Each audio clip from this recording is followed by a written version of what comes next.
Hello, good morning. It's just gone 7:20 AM on Tuesday the 25th February. I've just got an early morning train from my local station, Oldfield Park in Bath, to Severn Tunnel Junction. I'm changing here and I'm heading up a couple of stops up to Lydney on the west bank of the upper Severn estuary. Probably gathered by the thumbnail what I'm doing today. I'm exploring some history, some heritage on the Severn estuary. I've got about 12 minutes to wait for my connection train, which is going to take me a few stops up that way, and I'm going to get off at Lydney and I'll tell you more about the trip there. Plenty of interest, I hope you'll enjoy coming along.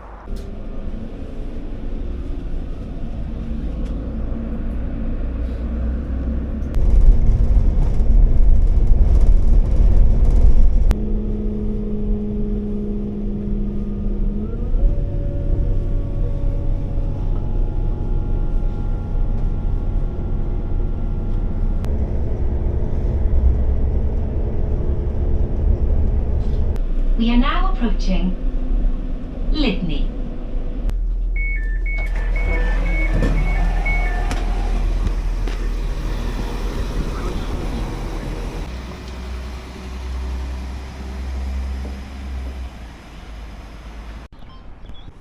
Well, I've just got off the train at Lydney. It's about 5 to 8. There's a bit of a nip in the air, but it looks like it's going to be a nice clear morning.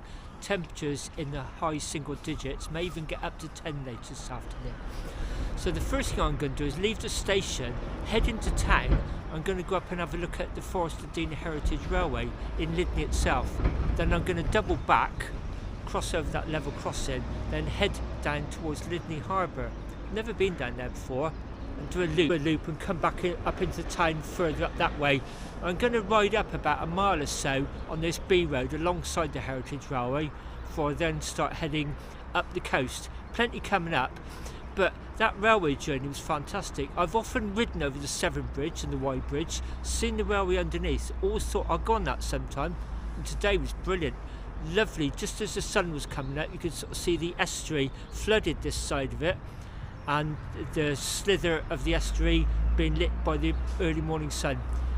Anyway, first up, into town, have a look at the southern terminus of the Heritage Railway. So I just came out the railway station. There's a cycle path on the pavement, shared use path, and almost instantly you're in the car park here, and there's the old Lydney junction. I think it does still join onto the main railway route. So this would be the southern terminus. I think the main station is in Lydney itself, where there's a museum, and then it runs up alongside this B road. So I'm just going to go up here a few hundred yards. There's a park up there I want to have a look at, and then I'll turn round, head back, as I said, go down towards the harbour, get some good views of the estuary. Quite a bit today, I hope.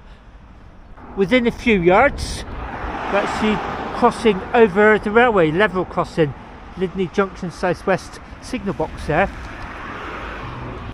I did quickly check last night. I thought to myself, I expect this Heritage Railway doesn't start operating until about Easter. That's normal, isn't it, for tourist attractions? Apparently it starts running every Wednesday from March the 10th onwards, so in a couple of weeks time. So it's normally Wednesdays and then Saturdays and Sundays. Sometimes less than a mile from the station. Although the road looks quite busy, it's got that cycle path on the left hand side. It's that tower in the middle of the roundabout. I saw this on Google Maps and I just thought I wanted to come up here and see what it's all about. So it says, behind you stands Tower.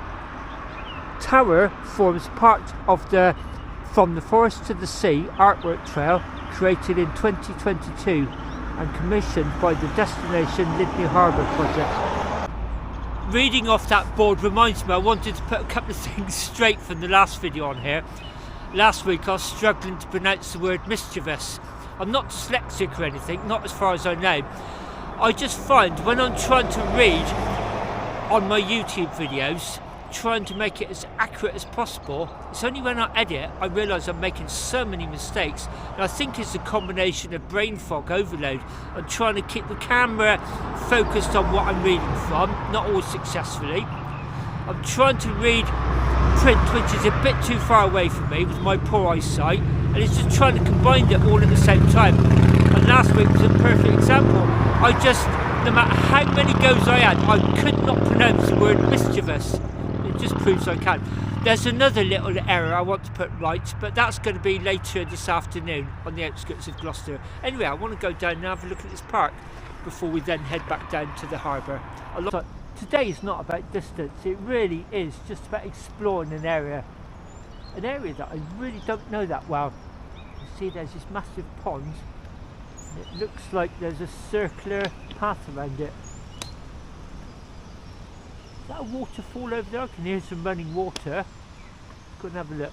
What today's all about is just exploring, not rushing. I can hear water running. Oh, there's some water. Oh, I can just see there's a culvert underneath. That's the course of the railway along there, and there's a culvert belching out a lot of water. It's like a waterfall over there. This is glorious, isn't it? Lydney. I've ridden by a few times, never been to look around. So let's do a circuit of this big pond, Lake Moor. Lots of early morning rays making the beams look like it's lifting up the mist off the lake. Lots of bird life on there. I can hear bird life in the trees as well. This is wonderful. This is really what I wanted to come and have a look at. This is lovely. It seems to be a haven for wildfowl. And I'm running alongside the railway. It's on my left, it'll be on your right over there. You can see all the ducks and the waterfowl.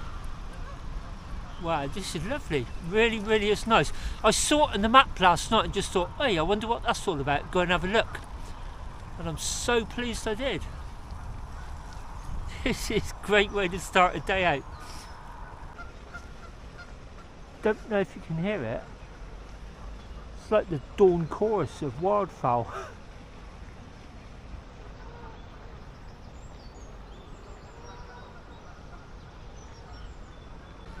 See all the mist evaporating off. There is definitely a nip in the air, and the grass looks like it's got a thin layer of frost on it. The dawn chorus of wildfowl.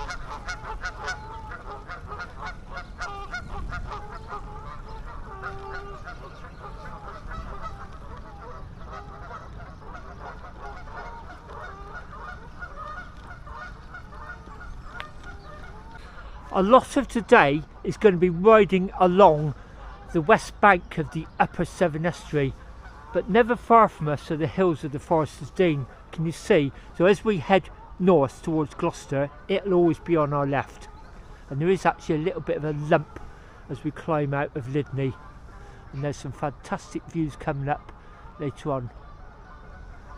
Right, let's go and finish our circuit.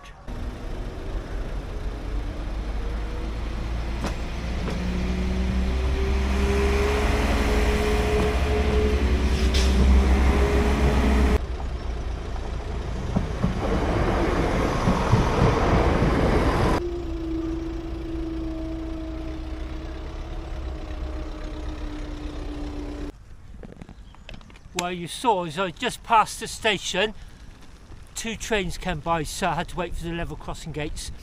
And now I'm heading down what used to be an old railway down to Lydney harbour. I think these days it's just a marina for leisure. But I'm on one side of the river, on the right hand side, and my track actually, the route I plotted was on the other side, on the left hand side. So this is quite a nice surprise. It's part of that forest to the harbour trail. Footpath and cycleway passes through this corridor of trees and shrubs, then you suddenly emerge out here right next to Severn. This is called Lydney Newgrounds.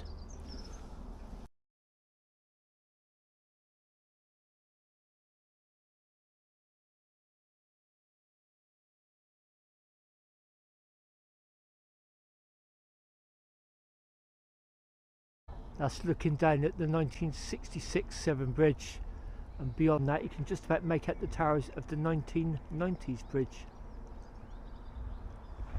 And we're continuing this way into the sun, I'm afraid, for the time being, down towards the The cycle path wants to go down there. I imagine that's still the old railway along there.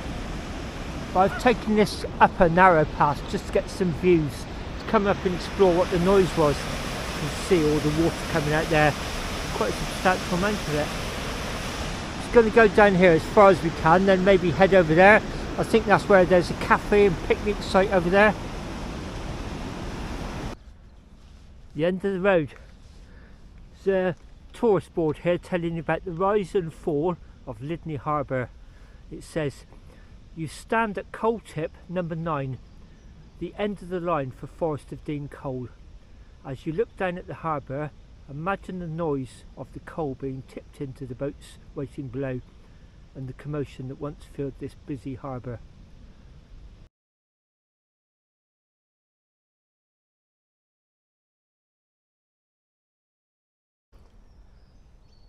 I'm just crossing the river and I am going to head back into town, not on the railway path, on the road path. Then I'll be sticking to my route because it's going to be doing a big circuit and it'll take me up into the top of town. The route back, rather than being a main road, it was all tracks. Most of it was off-road on farm tracks, and then you emerged at the end of a nose-through private road by a golf course. Then next thing you know, you're coming into a housing estate at Lydney. I'm just climbing out of Lydney. You can see it's quite a steeply wooded valley here. There's the boundary sign, that's the way I've just come from, and I will be coming up here, doing a slight dog leg, and then heading back. But running up alongside this lovely wooded river, look how nice this is. Forest of Dean, but it just feels like you could be in somewhere in deepest mid-Wales, couldn't it? Look at that.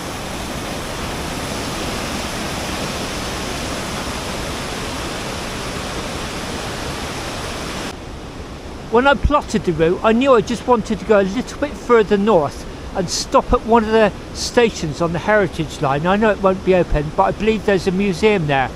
But you can see how scenic it is, can't you? One of the stations for the Dean Forest Railway. You can see how spectacular the scenery is starting to become. So it must be snaking around alongside this river, following the valleys. Right, I'm going to pop in there, have a look around, before we then start heading up over them yonder hills. I just said to one of the guys wandering around, okay if I just have a mooch around, take some photographs, and he sort of said, yeah, just be a bit careful, they are moving trains around today. And there's down in Lydney, there's quite a lot of activity. Gosh, look at that old water tower.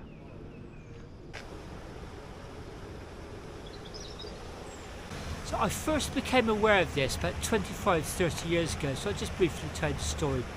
I've ridden with many cycling clubs over the years, but at the time I was riding with Bath CTC. It's part of Bristol DA of the National Cycle Tourist Club. And we would take it in turn to lead club runs. It was fairly informal, but you know, there was always somebody who was, if not a leader, had the plan on where we were going. And this one day, there was only 2 of us out, and the other person was the ride leader, Graham.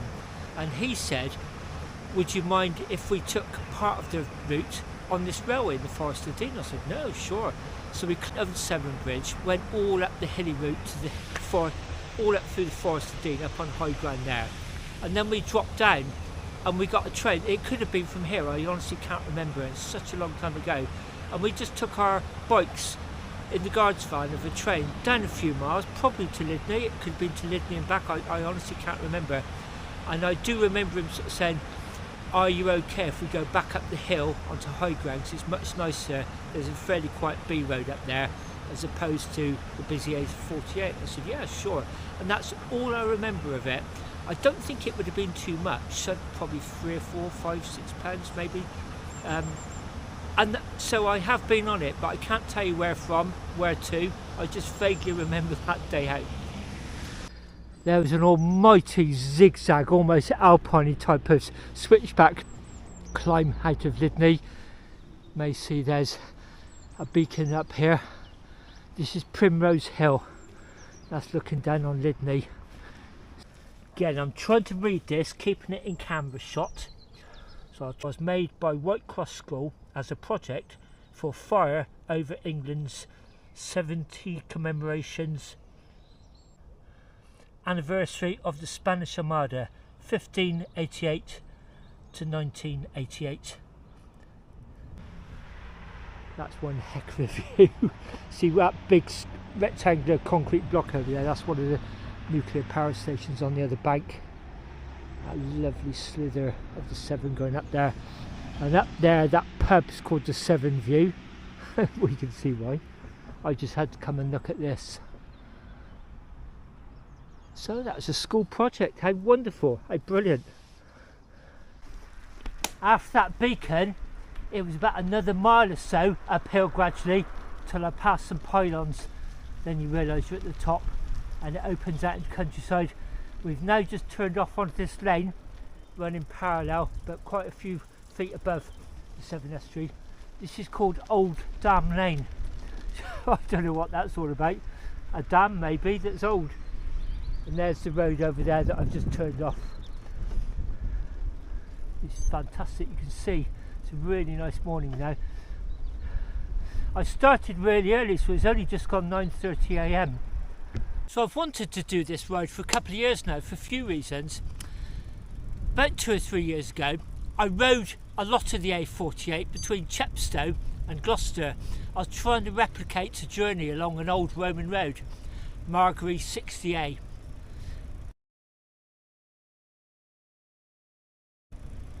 And that road originally ran from Newnham, where we're heading for, all the way into West Wales. In fact, Ivan Margery believed it didn't go much further than Llandovery, but modern day technologies such as LiDAR suggest it could well have gone all the way to St David's, so a very long Trans-Welsh route. So when I rode that, there was lots of places I thought I must come back and look at this sometime, including that Lydney railway. And then when I tried to replicate another Roman road, Margery's 543, which turns westwards off the Fossway at Easton Grey, and it heads over to Ardingham Bend on the Horseshoe Bend. We'll be looking down at that shortly. And then there was a Roman crossing there, over to this Roman road, Margery's 68. And I camped at Ardingham one night, and as it got dark I just saw all the trains, the lights of the trains going along on the other side of the estuary, this side.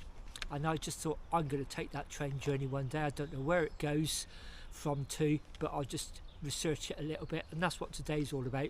I just really wanted to come back and explore just slightly to the left or the right of the A48 some of the minor roads that looked really nice, and revisit Newnham. Because if you like wooded valleys and running alongside rivers with lots of small waterfalls, this is definitely a road for you. This is absolutely beautiful. You hear all the birds song in the trees.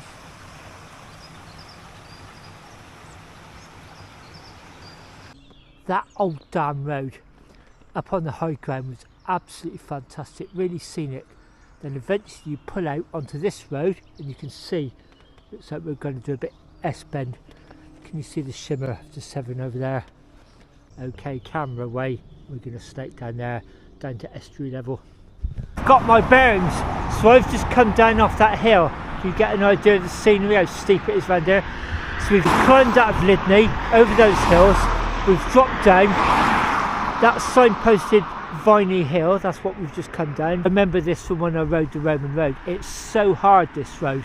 It deceives you. You think of Roman roads as being straight, and somehow your brain computes somehow that must be flat. Far from it. This was a really quite challenging, tiring route actually, so I'm quite glad I'm avoiding it. So we've avoided it coming out of Lydney by going there, and now we're going to do S-shape towards Etlow and Gatcombe, go over there and then loop round and join it down there somewhere. This is a bit muddy in places, but it's so much nicer than that main road, which is over there. From what I remember of this route, we're cutting a bit straight off by going up and doing, again, two sides of a triangle, possibly around the edge of that hill. There's Blakeney down there. A couple of weeks ago I popped into Avon Valley Cyclery, and I just asked her opinion about the handlebars on this bike. Said they're still a little bit too long for me, especially with the cow horns on these grips. Just was it okay to chop them off an inch or so? And he said, yeah, sure, no problem. And I was going to take it in there, and I just suddenly thought, oh man, up a little bit, it's only sore and in effect a bit of copper pipe. So I took an inch off, and they feel perfect. So the last couple of rides I had to retweak the wings there to get them back in a really comfortable position. I did that last week. I got them really how I want them. And these cow horns move independently. They've got a little bit of range anyway, and I think I've got them how I want them.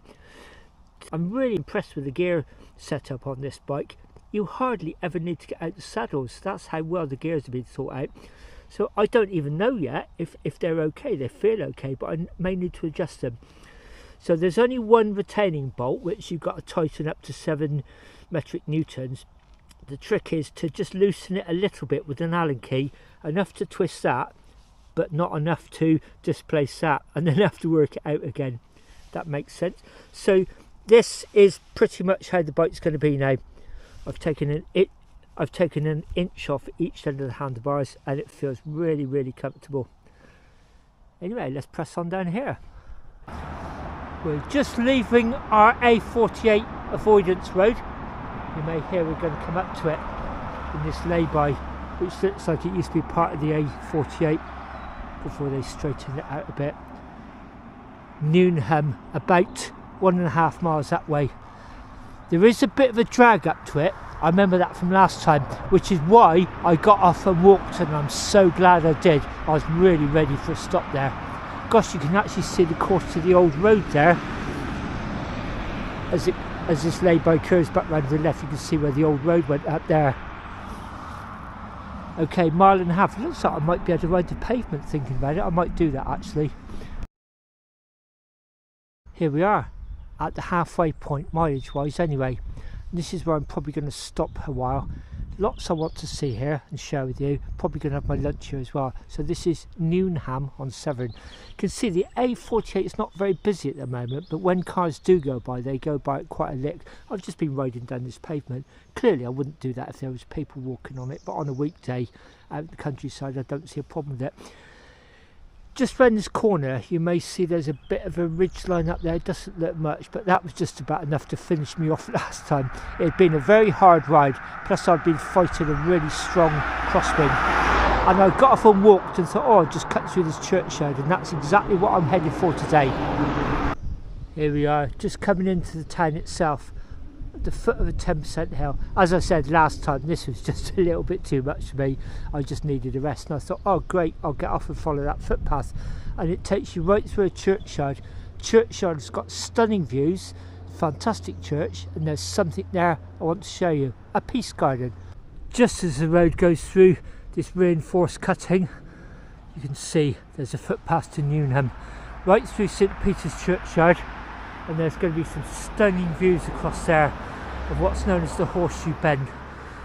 Probably tell I'm out of breath. It's going to be my lunch seat, and this is perched on this cliff overlooking what's known as Arlingham Bend, or the Horseshoe Bend. So the River Severn has come up from the Bristol Channel that way, Severn estuary, and it comes round here, does a big horseshoe. Can you see it at the far end there, and it'll bend back round there and carry on up. So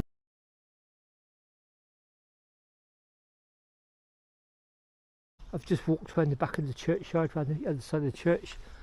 There you can see the Severn bending around to head back that way before it heads up into mid Wales that way. And this is the porch of St Peter's Church. So looking forward to coming back here. Let's go in.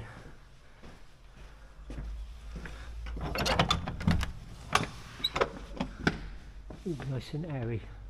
There's something up by the altar I wanted to share with you. Gosh, look at that spiral staircase. That balcony would be underneath the bell tower, wouldn't it? Bell tower would be behind there.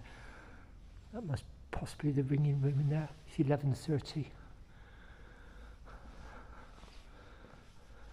Separate little chapel in there by the look of it. Gosh, look at the carving on that stone pulpit. It's incredible, isn't it? Never fails to blow me away the amount of workmanship, craftsmanship that went into these. Up into the chancel. A couple more steps up to the altar. And there was something I didn't see here before. I'm going to look for it now. An upside down cross. There it is. That would be easy to miss, wouldn't it? That's actually quite symbolic. There's a story behind that. This is the report from a visitor who came here. I think I got off this TripAdvisor. Lovely church to walk around. The graveyard is beautiful with unique graves with beautiful views of the River Severn. There is an upside down cross in the art above the altar. This is actually a representation of St Peter, who was crucified but chose to be crucified upside down, as he didn't feel worthy to be crucified at the same level upwards as Jesus. There was an entry 7th of January, then the 20th of February last week, today's the 25th, Andy C, Bath Sunset, comment. Cycling the west bank of the Upper Severn, exploring estuary, churches and history. Okay, I'm now walking down to what I think may be the Peace Garden. I'm now walking along, looking down at the Severn. I'm not exactly sure where the Peace Garden is, but I think it may be behind that hedge there. Can you see there's a gap in it? And there looks like a wooden trellis. Seem to remember reading something about a wooden arch. Let's go and have a look. So down from the church, alongside the street, there's this wooden arch leading into the Peace Garden, Newnham Peace Garden. I've got a Latin translator on my phone. I'll translate that later on.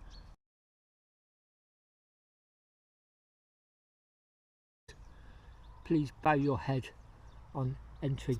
Yes, I remember reading that. I'll put a link to this below, but it's to encourage you to bow your head in respect as you go through, which is why I'm not taking my bike through, and I'm also taking my cat off as a mark of respect.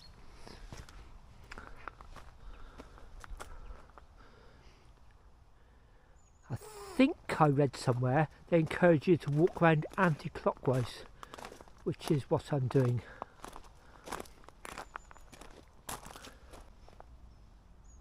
Lots of places for quiet solitude and reflection. Garden of Peace is a community project, and it's as a mark of respect to all the people who lost their lives in the Twin Towers terrorist attack in 1999.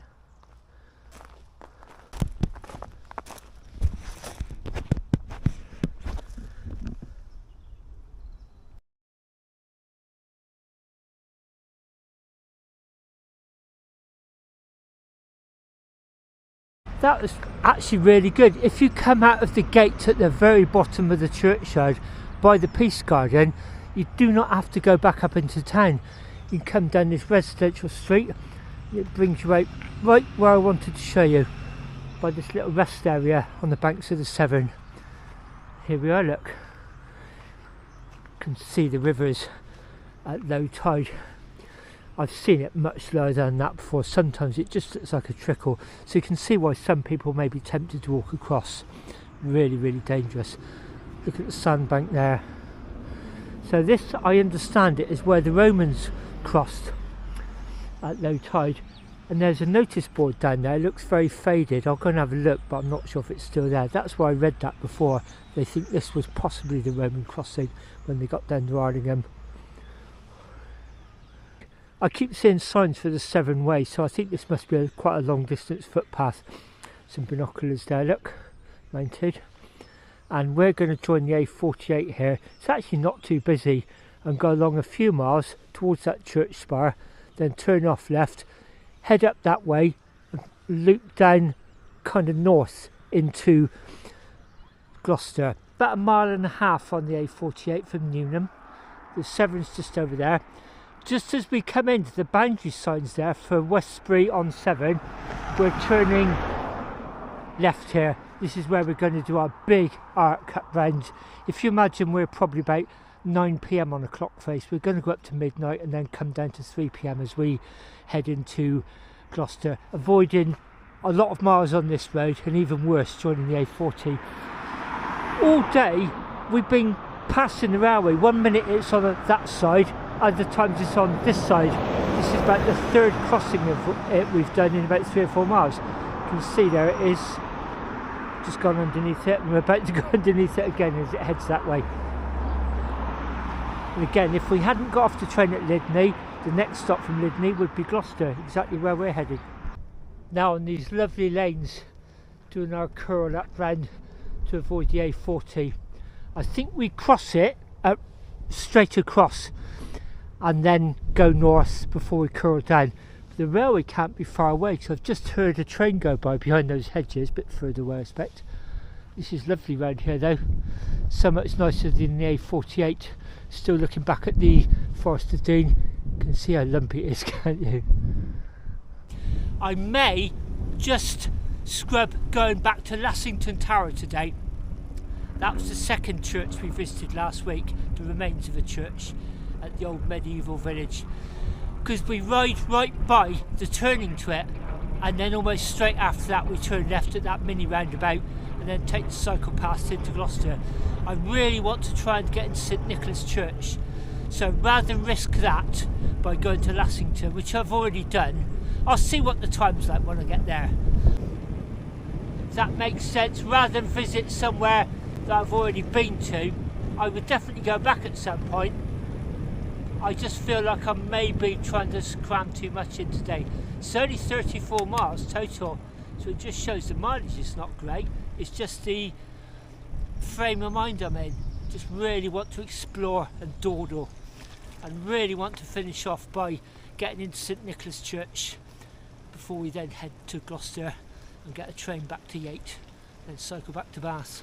I don't care what time I get home, but I do care what time I get into Gloucester, because I really want to try and see if I can get the key.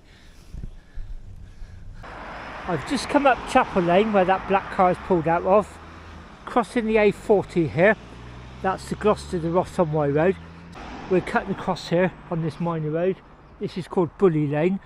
Going to go up here. Okay, my Garmin's just sent me on this bridleway. It's fast country lane over there, going through farmland, and it bent off to the right. My GPS track sent me this way, straight on left.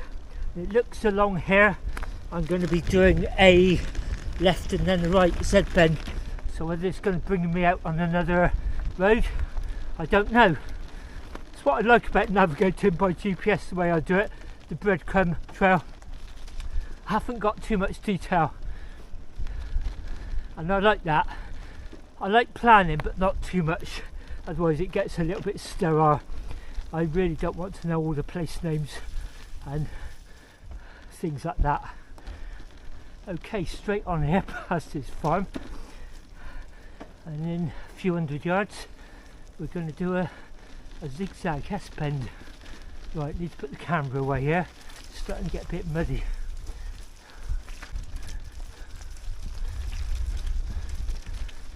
As you can see, it's getting a bit rocky here, but heading in the general direction of some dwellings over there.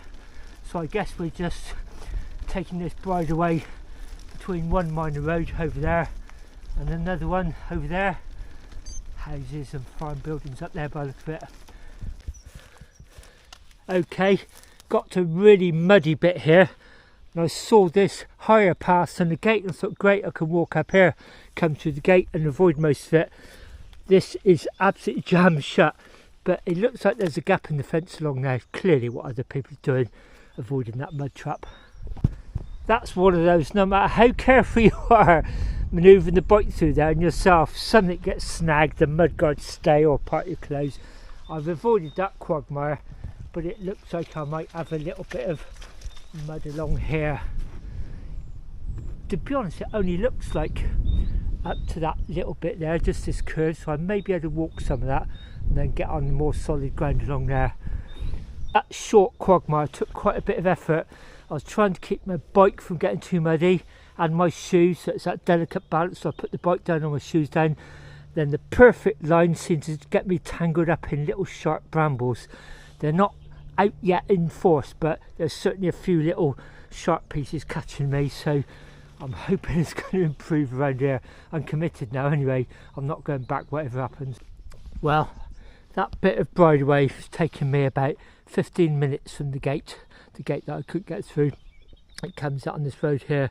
I'm pretty sure I would have ended up here anyway, or even if I'd have carried on I could have taken the next left. My shoes are not too bad, nor is the bike, but it was a case of, do I keep my shoes clean, do I keep my bike clean? Then I was getting caught up in brambles, that sort of thing. I just suddenly cursed myself then, why on earth didn't I stick to tarmac? Anyway, I think that's made my decision for me actually. 9.6 miles to go. I'm going to cut off a couple of miles actually. I'm not going to go down to Lassington.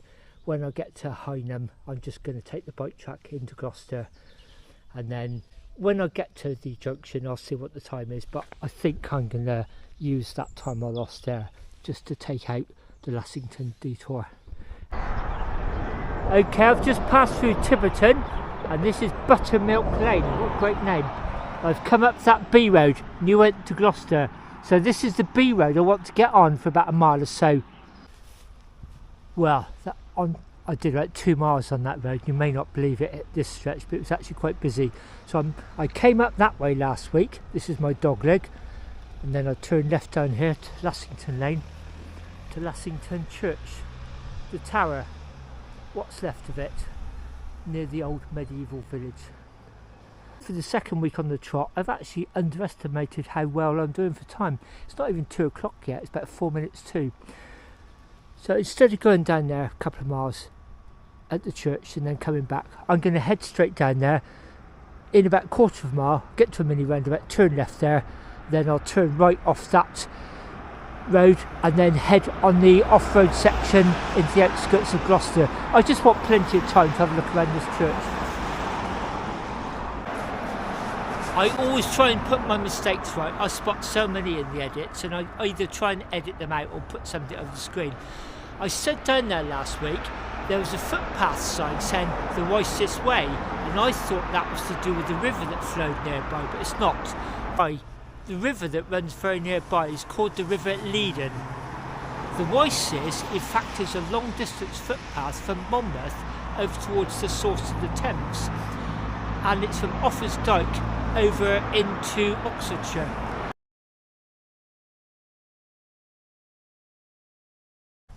Here I am back on that footpath, so on my right it'll be your left, over there about a mile. I can see the busy A40. That's what I came along last week before I discovered this fantastic track. You can see, it really is nice, isn't it? Tell you what, as I was coming in on some of the slightly raised roads above the fields, you can see a lot of flooding. Think about it, we had an awful lot of rain over the weekend. Saturday was nice, but then Sunday and Monday were just both all torrential rain. See how nice it is along here? We're actually not far from the centre of Gloucester. You wouldn't think so. So I'm pretty sure this used to be an old mining road, and then it's bollarded along here to stop cars using it, and then after passing a farm it's unbollarded, and then you can see it used to be a minor road, and then it comes down to a T-junction with the A40, but I'll be able to ride along a footpath there. There's another bit of flooding coming up, can you see? Gosh, that is a lot, heck of a lot. The Severn is notorious for bursting its banks. Wow, there's a lot coming up. See if I can give you a closer shot in a minute. Can you see how flooded it is? I think that is actually the course of the Severn along there. And then there's another slither. Then there's this big pond lake with the 2 swans on. Gosh, look at that over there.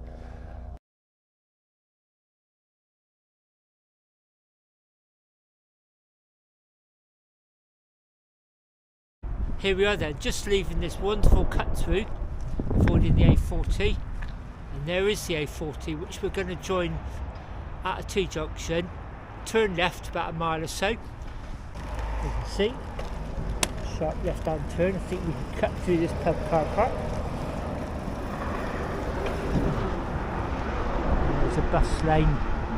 There's also a pavement cycle path. Yeah, here we go.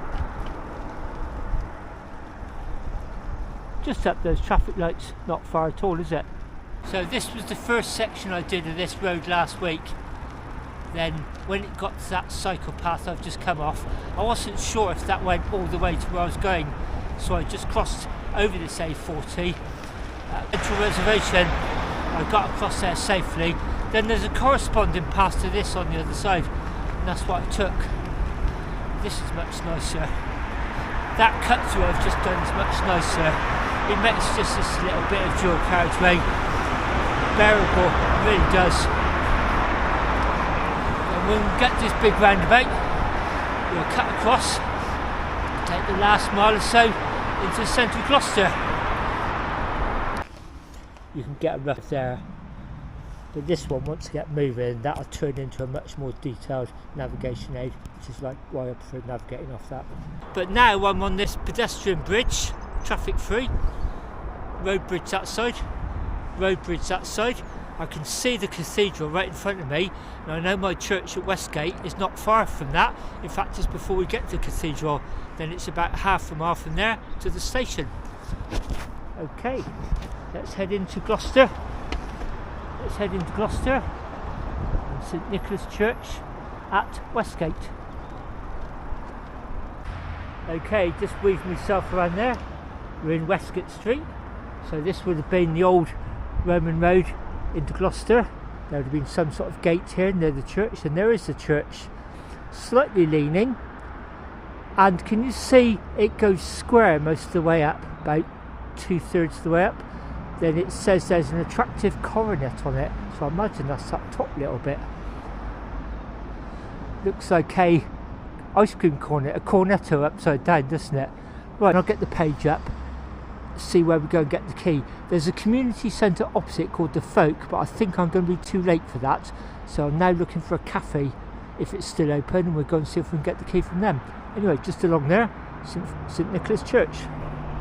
Okay, that's where I came in.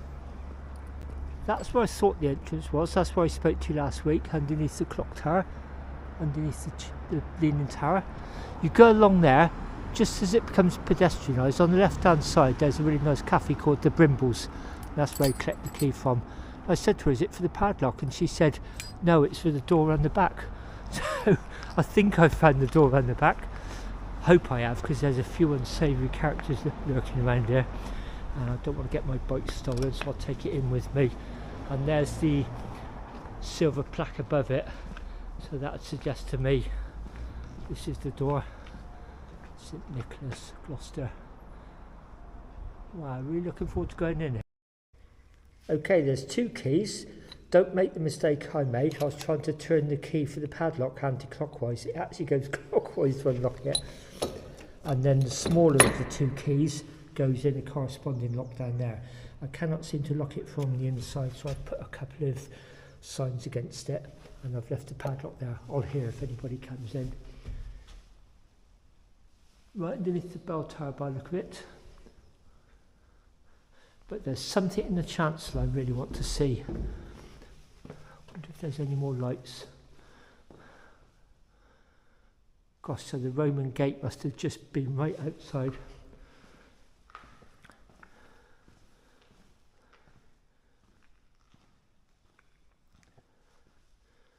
That's the entrance I thought we were going to come in from outside. Oh, there's something relevant about that. I'll get the page up shortly and read from it. There's something I really want to see in the chancel.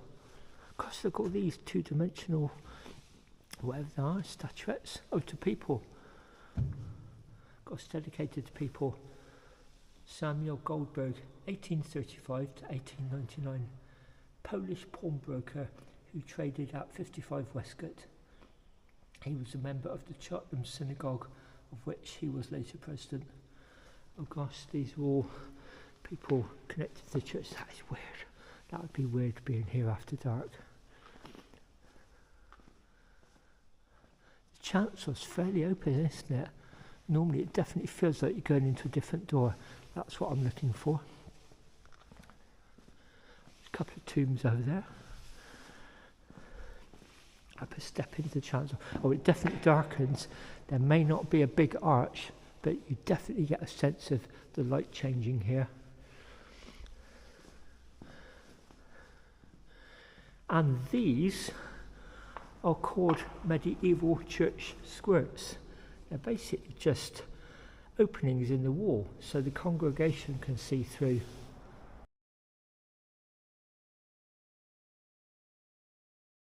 It tells you about them in the description for this page, but it doesn't tell you what they are, so I just Wikipedia'd it.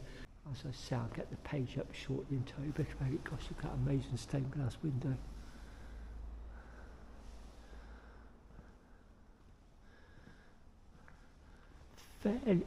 Fairly simple wooden pulpit. Gosh, that's the front of all these people. They look much more spooky from behind. Little lectern there.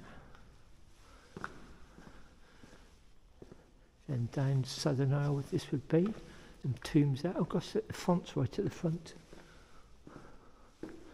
There's the squirts from this side.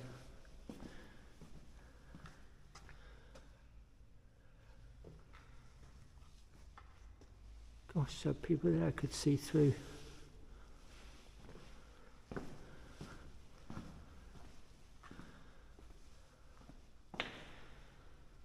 Oh, I'm so glad I made the effort to come here. Gosh, look at that amazing stonework. And the neck ruff on her as well. Gosh, it's almost like they could come alive. Turn around and say, stop touching me. Wow. This is like a church I've not been in before. We get the page up at the back and we'll read up a little bit. He's amazing. Died 1861. 99 years before I was born. Well, I may make a dog's dinner of reading this out actually, because I've got a contact lens off centre. So apart from what I was saying earlier on, trying to line everything up and read it from a distance, I'm also struggling with things being blurred now. So it says, the Leaning Tower of Gloucester. This medieval church was built for merchant traders beside Gloucester's now vanished West Gate. I think most of these were the city traders. The church is a city landmark known for its leaning, truncated white stone spire. Damage was caused to the spire by a direct hit by royalist troops during the siege of Gloucester in 1643, and is now topped with an attractive coronet. The existing church dates back to the 12th century, though most of it was rebuilt in the 13th, and larger windows were added later. Formerly one of Gloucester's most prosperous parish churches, many of its wonderful monuments and memorial slabs commemorate significant citizens, some showing figures in glorious Stuart costume. Most important is the altar tomb of Alderman John Walton, died 1626, and his wife Alice. On the side of the chancel are 16th century squints. That's why I had to look them up, what it meant, giving the congregation a view of the sanctuary, and there is an unusual royal arms above the south doorway that references not one but three monarchs, George I, George II, and Charles II. And that's that. I think that's the tombs there they were referring to. Wow, wonderful place. Yes, at the font, right next to the tombs, it says it's John Walton, Alderman, died 1626, and his wife Alice, she deceased in 16, and his wife Alice Walton died 1620.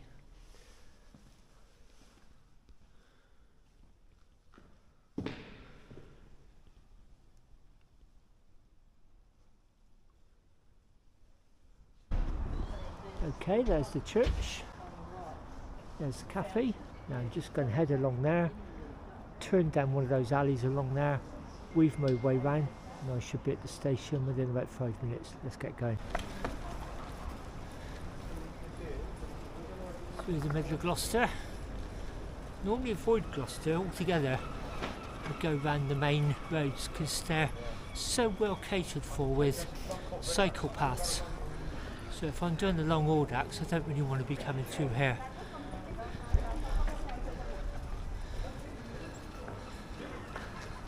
As I said last week, so many church towers.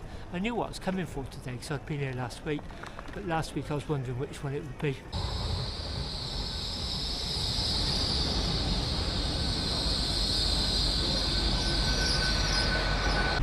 This is one of the cubby holes like I had my boat stolen on coming back from Manchester last year. That's a different train company. Always have a job getting my front wheel up in those. In fact, these ones don't look too bad, but some of them, they're okay for racing bikes, but for mountain bikes, especially this one, with the extra wide tyres, it can be a bit of a problem. So this would be a good chance to just test it out for a couple of stops.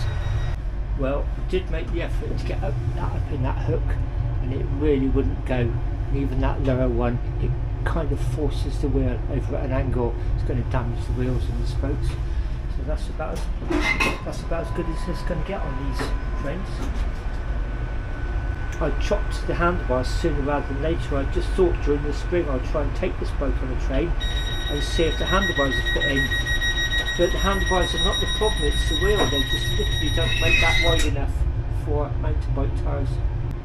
Here we are then, bang on time, 20 to 4, just leaving Gloucester. Not too bad.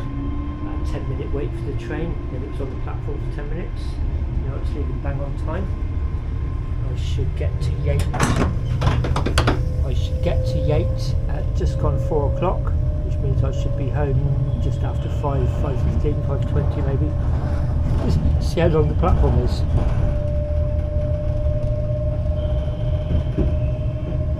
Still going. That's why it's built. It's built for 2 long high-speed trains by all accounts. Because of the reversing in. Because of the pulling in and the reversing out that most trains do. Some of them come all the way through, like the Welsh ones. Hence it having a long platform. Still platform, look. There we go. Second longest platform in the country, ladies and gentlemen, after Colchester. Well, it's about 25 to 6 and I'm back in Bath. I'm just about to cross the river. So this side of Bath is BA1 and I live on that side of the river, which is BA2, live about a mile away. You can see the evenings are really drawn out. If I look back westwards, see some orangey clouds. The colours on all the vegetation coming along the bike track was lovely. It was really highlighting and making it light up and burst in that orangey sunset colour. So it really feels like spring is back to spring. Having said that, it's quite a cold wind coming back from Yate station. It's about 15 miles. Some of it was quite a tough headwind until I changed direction. So I think it's going to be cold overnight and I think there's more rain tomorrow. It definitely feels like spring is almost just round the corner. Next week will be March. Next video, I said this last time, didn't I? There's going to be a church up on East Mendip. I nearly went there today, but I'm still not sure if that section of the 2 Tunnels Greenway is open yet, and I thought I'd leave it to Friday. I thought I'd leave that to Friday, so I may edit this. You may see this film before the East Mendip Church, or it may be in the. You may see this video before the East Mendip Church. I've ridden it first. Whether I edit it first, I don't know. It's been a fantastic day out. Hope you enjoyed coming along. Hope you found it interesting. I can't wait to get home, have a shower, pizza, and a couple of cans of Guinness. Thanks so much for watching. If you got this far, see you soon.